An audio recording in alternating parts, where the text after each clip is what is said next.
Hello and welcome. You're watching To The Point. At a time when the controversy between those who believe that India is under the grip of intolerance and the government that firmly denies it seems to be growing, and on a day when The Hindu has said that perhaps another 100 scholars, both Indian and international, have signed statements of protest, we present a contrarian view.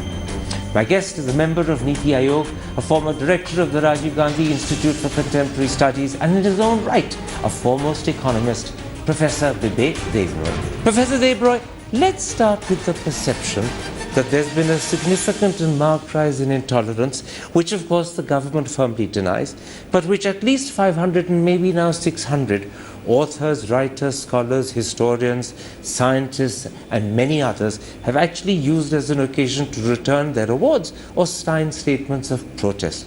The question I want to ask you is a simple one. Do you believe in the last 18 months since Mr. Modi came to power there's been a significant rise in intolerance, or has India always been an intolerant country, but has the subject simply not got the attention it deserves? Well, the words tolerance and intolerance are bandied about, and people mean all kinds of different things when they use those terms. I do not want to talk about a unified field theory of tolerance or intolerance. My point is limited to a circuit that I know about, which, if you like, is a narrow definition of tolerance or intolerance, which is academia, the intellectual discourse, particularly social sciences that I'm familiar with. And my proposition is that that particular segment has always been intolerant of views that are contrary to whatever is the main dominant intellectual point of view. Can you give me some examples of the intolerance that we've seen in the past which hasn't got the attention it deserves? There have been several instances of books that were not obscene, they were not porn, they were banned because they went against the prevalent discourse. There are instances of economists who disagreed with the main kind of view, who were ostracized, who therefore found it very difficult to get jobs. Remember, are you talking about Jagdish Bhagwat here? At the moment I'm talking, I had in mind Dr. Shenoy, who was extremely critical of what was done in the course of the second five-year plan. You must remember that that day and that age was different, where it was very difficult to get jobs outside government or outside the extended government circuit. Today things are slightly different because there are private institutes, there are private universities. It's no longer the days of the 50s and the 60s. So when someone like Professor Shenoy, who had reservations about the second five-year plan, lost his role in the Planning Commission, that degree of intolerance to his views meant that actually he was out of a job altogether. Oh yes, sure. What it meant was that he no longer could find a job in India. He eventually found a job in Ceylon. Quite often people say that there are sort of right-wing economists in India. Yes, they are, but look at where they built their careers. They did not build their careers in India, they built their careers elsewhere. They returned to India after having established themselves. Jagdish Bhagwati being moved out of the Delhi School of Economics because in fact people there thought that his views were not acceptable is an example. Oh, Jagdish Bhagwati is an example. He may have voluntarily decided to go off abroad, but the fact remains that because of his views, particularly because of the book that he wrote with Padma Desai, life was made somewhat difficult for him at the Delhi School of Economics. In fact, in an interview that you gave the Times of India not so many days ago, you referred to a gentleman called Alexander Campbell, a journalist whose book, The Heart of India, criticized Nehru's socialism as well as the concept of the Planning Commission. And he too found his book was banned. Sure, it's a very patronizing book, but a book being patronizing is no particular reason to ban it. And people who oppose bans rarely even mention this, and rarely are they aware that such a ban still exists and that such a book exists. So to sum up this part of the interview, what you're saying is that as far as the social sciences are concerned, intolerance has been prevalent towards those who've had views that are contrarian to the establishment of the day. And whether they were talking about a Professor Shenoy or a Professor Bhagwati or Alexander Campbell, when their views differed with the establishment of the day, they found it difficult, if not impossible, to continue and had to go abroad. Indeed, I am not defending that intolerance. I am just stating it as a statement of fact. that intolerance has existed, that intolerance is now being challenged by the fact that there are alternative viewpoints that are available. So what this means is that when today people claim that there's a rising tide of intolerance, what they're overlooking, or perhaps they're even unaware of, is that this sort of intolerance, at least in the social sciences, has been well established in India, and it goes back to the 50s. In other words, it goes back to the time when Jawaharlal Nehru, who for many is the icon of tolerance, actually was ruling this country. That's the point you're making. Precisely. Now, you have yourself in your career experienced several instances of intolerance, and I believe the very first happened when you were passing out of Presidency College in Calcutta. You were looking for a job, you applied to something called the Center for Research, and you faced intolerance because the people there disagreed with your views. Tell us that story. Well, not quite the way you stated it. What happened was, this was after I came back and I first got a job, my first main job, at the Presidency College, Kolkata. In Presidency College, there used to be a research center. I got a contractual job at that research center, and what I was looking for was a permanent job as an assistant professor / lecturer, which, Presidency being a government college, has to go through the government system, the College Service Commission.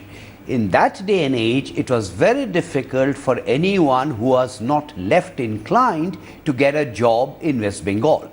And so therefore, eventually, I realized I wouldn't get a job there, and I went off to Pune. In fact, if I recall what you said to the Times of India correctly, the head of department at the Center for Research, a gentleman called Deepak Banerjee, said, "You're never going to get a job because you're not left-wing." That's precisely, that's correct. He was my teacher, then a colleague, and he was the head of the department, and he said, "You just forget it. Don't even try." As bluntly, but as honestly as that. Yes, very bluntly and very honestly, and there was every reason for him to be blunt and honest. As I said, he was rather affectionate towards me, and he was my teacher. But in his affection, he revealed the truth. Because you're not left-wing enough, because your views tilt towards the right, you're not acceptable to this organization, full stop.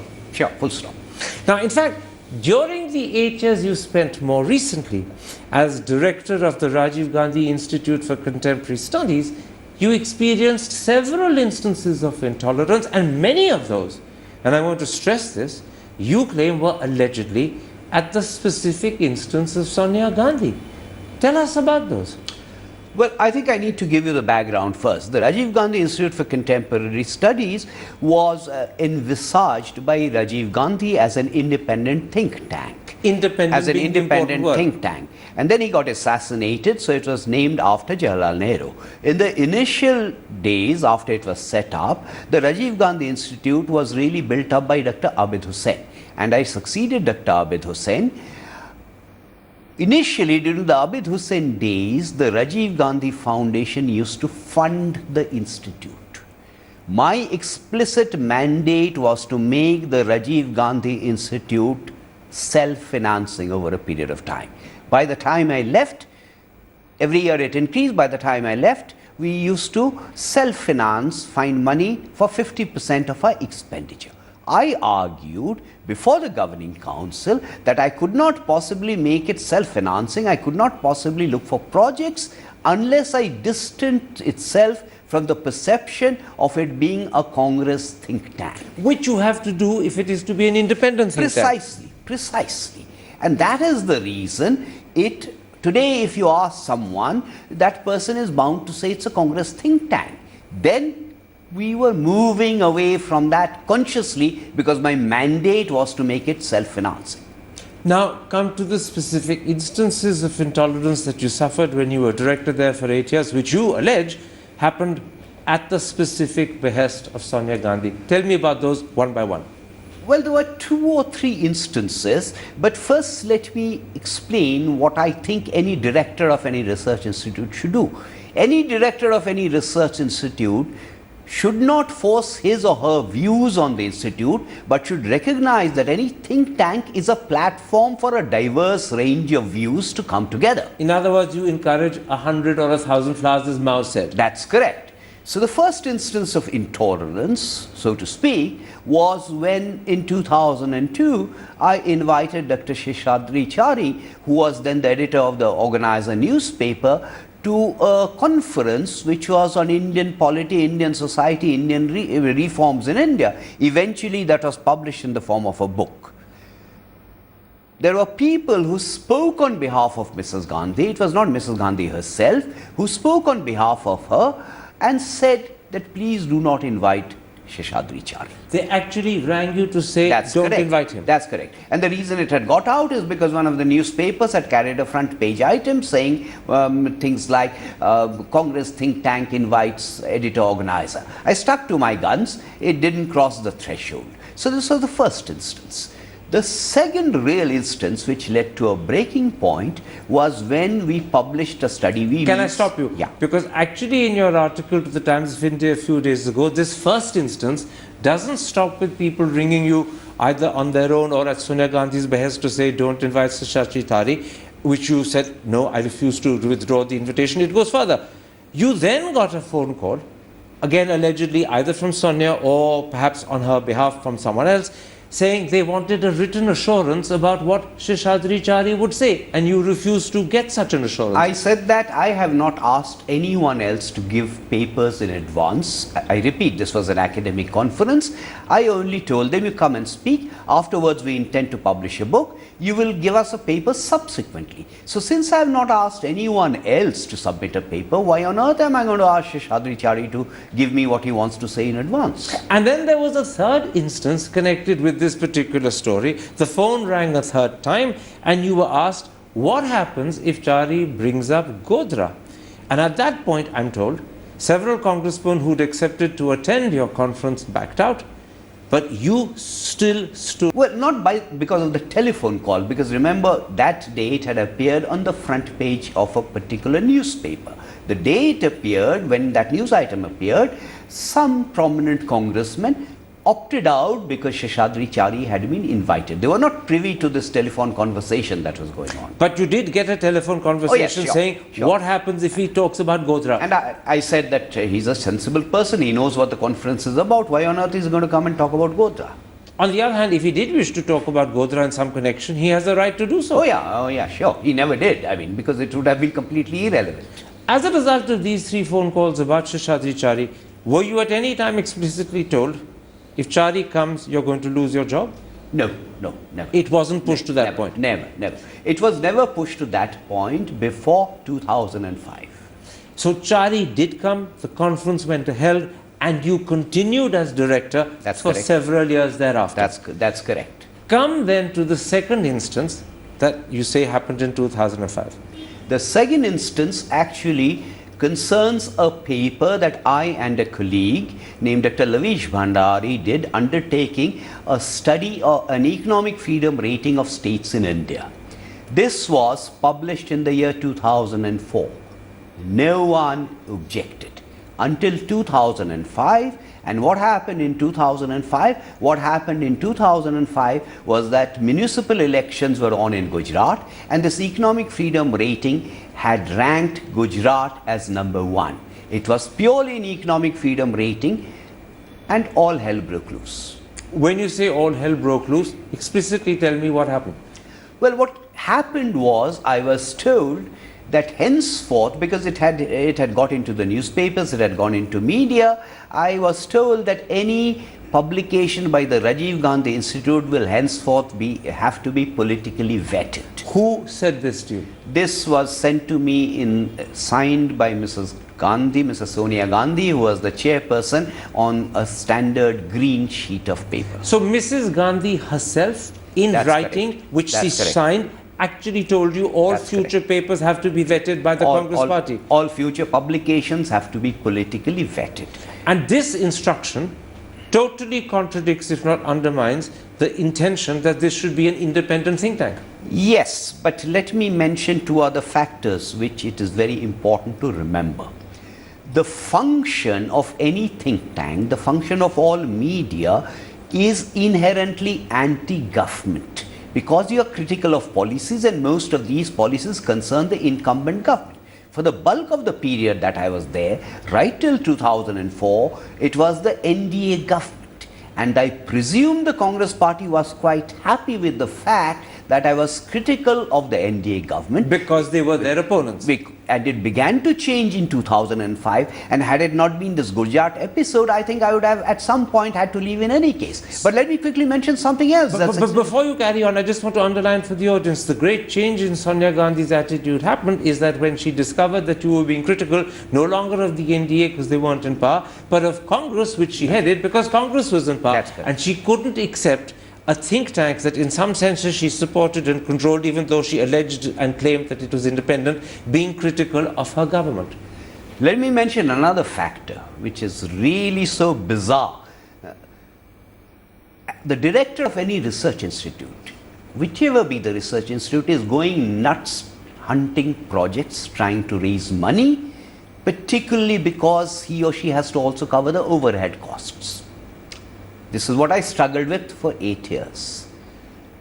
Election results of 2004. The Rajiv Gandhi Institute gets a check of 200,000 US dollars from the Bajaj Group. I no longer recall whether it was the individual himself or the group, 200,000 US dollars. The Chinese, through the Chinese embassy, and this can be very easily Googled because it's there on the net, give us 200,000 US dollars. The same amount? Same amount. What is the proposition I'm advancing?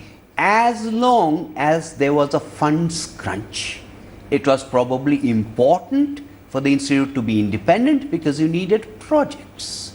But the moment the government changed, the funds crunch also seemed to have eased off. And so there was now an opportunity, if I can so use the word, to be more strict and rigid, authoritarian, and to try and control what the so-called independent think tank did.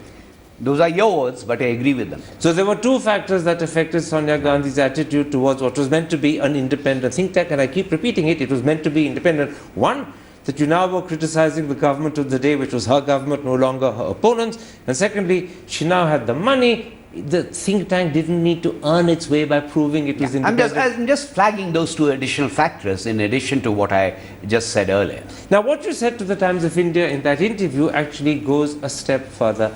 At this point, when they objected to your making publish the document with Lavish Bhandari and you were told that future documents have to be vetted, you actually chose to resign. I resigned, and then I was told that it has got into the media, things have become somewhat murky, so why don't you hang on till the month of December when your contract comes up for renewal, and then in December you quietly go. So I waited. In other words, December. provide the organization a face saving rather than resign and embarrass it. Well, that's one way of putting it, yeah. Two other things happened. According to what you told the Times of India, 24 hours after you indicated you wanted to resign, you were dropped from something called the Arjun Sen Gupta Committee, of which you were a member, and shortly thereafter, you were also dropped from two task forces run by the Planning Commission, of which you were a member. I think that's the insidious part of it. Because the Rajiv Gandhi Institute is comparable to a sort of, I don't know what I should call it, a private limited company. So if you don't like me, you are my employee, you can sack me or ask me to leave whenever you want. The issue, however, is that I left the Rajiv Gandhi Institute in December. In January, within a week, I was relieved from the National Commission, the Arjun Sen Gupta Commission. Soon after, the task forces of the Planning Commission also chucked me out. Now that's the insidious part, not the Rajiv Gandhi Institute that much. So in fact what you're saying is after the intolerance you experienced, in this one instance specifically at the hands of Sonia Gandhi, who signed the letter, actually there was vengefulness that followed as well. Intolerance and vengefulness. This is a bit like the Shenoy phenomenon, but to repeat what I said earlier, Dr. Shenoy had to go off to Sri Lanka. I could find a job in India because the private options existed. Now the truth of the matter is that shortly after you gave your interview to the Times of India detailing this story, although I will add that you told much more of that story to me than you told to the Times of India, the Congress party, in a comment to the Times of India, have refuted what you have to say completely. First of all, they claim that you only quit the Rajiv Gandhi Institute for Contemporary Studies when your 2-year contract ended, that in fact you were not sacked, and that in fact you gave advance notice in September that you intended to do so, and that there was no connection between your claim that the Lavish Bhandari paper that you'd co-authored had led to problems, that your intention to leave was voluntary because your tenure with them, your contract with them was coming to an end. They dispute your story, in other words. Well, they should have disputed the story in 2005 because it was in all the newspapers then, most of the newspapers. Lavish Bhandari wrote about it, Sita Parthasarthi wrote about it, it appeared in Indian Express, Financial Express, Business Standard. If my facts are wrong, then why didn't someone contradict it then? So at the time, when it was contemporary and topical, they were silent. They're only coming up with this contradiction you allege now because you yourself have brought it up, and in a sense embarrassing them because they are fighting against the government's intolerance, and you're pointing out that they were equally intolerant in their time. Sure. Now, coming back to the resignation part of it, I got that chit saying everything had to be politically vetted, and I resigned because those terms were not acceptable to me. In some sense, those violated the rules of the game under which I had joined, which was to make it independent. Now, this is a little bit of a technicality, whether I'm sacked or whether I quit. Technically, it's indeed correct that I quit, and I never said I was sacked. I quit, and I said that I was removed from the commission, the Arjun Singh Gupta commission. But you also said that, in fact, having quit, you were asked to stay on to the end of your tenure, which is 2 months more, so that there would be, if no, I it's so not put 2 it, months more, because I think this happened around August or thereabouts, and I lasted till December. but the intention to stay on for a few months more was to give the organization a face saving so that it wouldn't look publicly as if you had quit, and that wouldn't draw attention to the problem. That's correct. I've read the rejoinder that the Congress party has issued. It says that I volunteered to stay on until they found a new director, amongst other things. When did they find a new director? I don't think they found a new director till about 3 years ago. So there was a long gap between your leaving and a new director. And I taking think the over. question to ask is, why could they find a new director? And the answer is, several of my friends were offered the job and they refused because they did not recognize it as being an independent research institute. They recognized it as one that would be subjected to academic interference. They were, in other words, put off by the experience you'd gone through. That's correct. Now, in this context of many people claiming, and that number may well have crossed 500 or even 600, that there is growing intolerance in the country and the government rigidly, firmly and adamantly denying it, I want to raise with you what's happened recently to Jean Drèze, an economist that you will acknowledge who is of exceptional standing. Sure. He was invited to what is called the Delhi Economics Conclave. He was formally invited by the Chief Economic Advisor Arvind Subramaniam, undoubtedly doing it officially on behalf of the Ministry of Finance. He accepted. When he was on the train coming to Delhi, he was informed that the invitation had been withdrawn. Secondly, he wouldn't even be welcome to attend the conclave, and no reason for this was given to him whatsoever. What do you make of that? I'm not going to react to that, not in the way you have stated it, because I don't know the facts of the case. I'm quoting the facts he gave the paper. No, you are only quoting what has appeared in the newspaper, and the only bit that you have quoted about Jean Drèze is he was on a train when he got this call. That's the bit. Now, He said all of this to the paper, so I'm quoting what he said. So, to react to this, I would have to hear Jean Drèze's version, which I partially know from the newspapers, and I would also have to hear what Arvind Subramaniam has to say about this entire affair. All that I can say is, if it was the case that an invitation had been issued and subsequently was withdrawn, then it needed to have been handled better, because Jean should have been told very clearly what had changed. Let me quote to you what Arvind Subramaniam, as Chief Economic Advisor, undoubtedly officially writing on behalf of the Ministry of Finance, and I would presume with the knowledge, concurrence and permission of the Minister of Finance, actually wrote on the 25th of September to Jean Drèze when he invited him. And I'm quoting, Okay. I would like to take this opportunity to invite you to speak at the conclave on the political economy and the state's perspective and preparedness.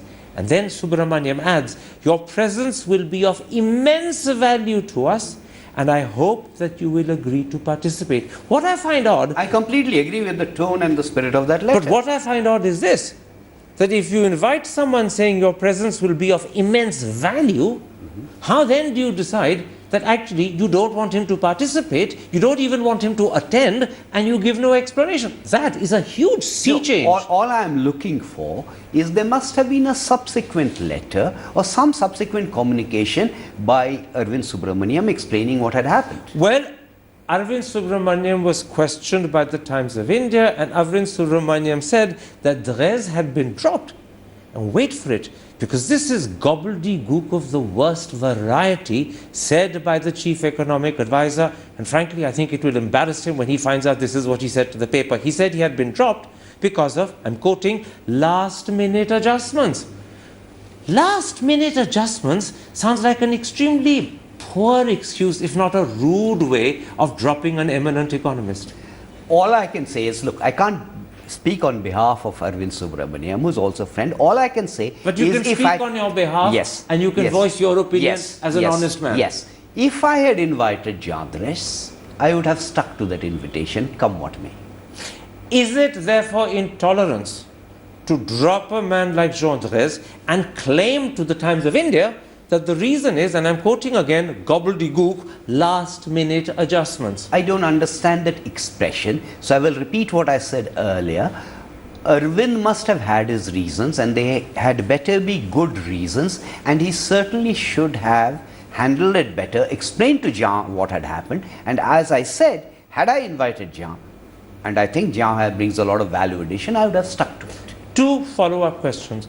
Does Arvind Subramaniam owe not just Jean Drèze, but the country? Because it's this government now that claims there's no intolerance and that its opponents are whipping up intolerance. Therefore, does Arvind Subramaniam owe Jean Drèze and the country a proper, full explanation for why Jean Drèze was dropped? Oh yeah, I completely agree. The first part I had already said, and yes, Jean certainly, and there needs to be some transparency about what had happened. So, Subramaniam owes an explanation. He should Go on. explain. Say yes. You were so outspoken about Sonia Gandhi. No. I am equally outspoken about this government. No. An explanation has certain other nuances also. I would much rather prefer the verb explaining as opposed to explanation. I'll settle for that. Okay. Does Arvind Subramaniam need to explain to the country? Yes. Now I'm saying it loud and clear. Secondly, when that explanation or when that act of explaining becomes public, and if it is deemed to be inadequate, does Subramaniam owe an apology to Drèze? No, what do you mean deemed to be inadequate? Deemed by who? Reasonable people like you and me. So let's wait for that explanation. When you gave me the reasons that you had been treated intolerantly by Sonia Gandhi, I immediately concurred with you, because as a reasonable human being, I said to myself, this is intolerance. Yeah. If the same is the response when the explanation is given by Subramaniam, will you agree at that point Subramaniam owes an apology? He certainly owes an apology to Jean Drèze. And since Subramaniam wasn't acting on his own, because he's chief economic advisor, would the Ministry of Finance owe an apology? No, we don't know on whose behalf he had been acting. He couldn't have been inviting him on his own. Sorry? He couldn't have been inviting him and cancelling on his own. That is speculation. Let's wait for Arvind to explain before we jump to conclusions. So we do agree on one thing. An explanation is necessary and urgent, and if that explanation is inadequate, as you said, at least Jean Drèze is owed an apology. Oh yeah, sure. And that apology is by Subramaniam. Yeah. Whether that apology also has to come from the Ministry of Finance, we'll have to discover from the events and the details when we know Because we do not know who took that decision. Welcome back. You're watching To The Point, and an interview with one of India's foremost economists, a member of Niti Ayog and a former director of the Rajiv Gandhi Institute for Contemporary Studies, Bibek Debroy. Let me now come to the government's response to the 500, 600 or 700, that number seems to be growing, so I'm not sure where that number is, of writers, authors, historians, scientists, filmmakers, and a whole assortment of scholars, both Indian and international, who've either returned their awards or written statements of protest. The government has dismissed them as rabid anti-BJP elements. The list includes C.N.R. Rao, a Bharat Ratna, Raghuram Rajan, the governor of the Reserve Bank of India, Narayan Murthy, the founder of Infosys. In your eyes, and I'm asking you an individual question, are these three rabid? No, I wouldn't call any of them rabid. But the substantive point is that each one of us has his or her own opinion about what is going on. Tolerance, intolerance is a relative expression. It's a perceptual issue. It is something that is difficult to measure and make tangible. However, there are some attempts by some people to create an index. I do not see any indicator which suggests that anything has changed dramatically after May 2014 in terms of those aggregate indicators as opposed to perception of individual incidents. That point, I'm prepared to accept. You're an honest man. This is your honest opinion. Even if I disagree with it, I respect it. But I'm coming back to my question. Yeah. Should people who disagree with that Yes. be called rabid when the people concerned are the governor of the Reserve Bank, a Bharat Ratna and perhaps one of India's most famous scientists, C.N.R. Rao, the founder of Infosys, one of India's most famous companies? Should they be so glibly, dismissively called rabid anti-BJP elements? No, I thought I already responded to that. I certainly do not think they should be called rabid. I would not have used that expression. But after all, I am not in a position to control what various people say about various other people. One other thing. It's said that these people didn't protest about the emergency. And actually, that's not true, because several of them, like Nayanthara Sehgal, actually broke her relationship with Indira, but leave that aside. It said that these people didn't protest about the Sikh killings of 1984. Again, it's untrue. Several did. It said that they had nothing to say when the Manmohan Singh government was building up scam after scam, and that may well be true. I concede it. Does it therefore make them hypocrites when they protest now? I think it depends on the individual concerned. Because there are individuals who have protested in the past. If they've protested in the past, then it means that they're protesting on a ground of principle. But there are several also who have not protested in the past, which therefore suggests that it is not the principle of the thing that they're protesting about, but they're protesting against a particular government, considering also the fact that several of them signed letters opposing Mr. Modi as the Prime Minister. And therefore, this protest is politically motivated. Or biased. Even if I'm not going to use the word politically motivated, certainly these are biased individuals. We're coming, unfortunately, to the end of this interview. I want to turn now to the impact this whole last 2 months has had on the way India is viewed internationally. You are aware that there have been adverse articles, at least 2 or 3 in the New York Times, 1 or 2 in the Financial Times. There have been similar articles in Wall Street Journal, and Moody's Analytics, and I stress the word Moody's Analytics, has actually even warned the government that this could have an adverse impact on growth, development and investment. Has this damaged India's international standing as an investment destination? I don't think so, and I'll tell you why I say I don't think so. That many such reactions, including on the part of media, tend to be very transient, they tend to be very temporary. You are reacting to sporadic incidents that are occurring, particularly in the heat and dust of elections. Does that apply to Moody's Analytics, which is not quite media in the same sense? No, but Moody's Analytics was also reacting to an environment where there were elections in Bihar, and the elections and the campaigning in Bihar sort of crossed certain thresholds. Well, now that Bihar is out of the way, I think several of these things will quieten down. One other question before we end. Everyone says that the hostility between the government and the opposition has become so bitter and so deep that the functioning of Parliament when it meets in 16 days' time on the 26th will be troubled, to put it euphemistically. If as a result critical reforms that are necessary, and in the first instance I'm talking about GST and labour, don't happen, and if Parliament itself doesn't function, what impact will that have on investors, both international and our own at home? Well, there are 2 responses that I have to that, and they are not really contradictory. Firstly, I hope that whatever debates happen inside Parliament rather than outside Parliament. What I mean by that is I hope Parliament is allowed to function. Unlikely, but I share that hope. So far as these legislation part of it is concerned, once Parliament functions, legislation takes time. So I do not think anyone is expecting a very fast passage of the GST. They are all aware of the uncertainties. But if Parliament doesn't function, and therefore there's no question of legislation even being considered, yes, leave aside the fact it takes time, yes, what impact will that have on investors? I think it would have a deterring impact, but probably on incremental investments. Because also, let us remember that there's a slight difference between the GST and the land and labor legislation, because the land and the labor legislation, it may be unsatisfactory, but there are ways around those two pieces of legislation. The states hopefully will do it. The GST is somewhat different. All right, we're going to have to leave it there. I'm extremely for this interview. Thank you.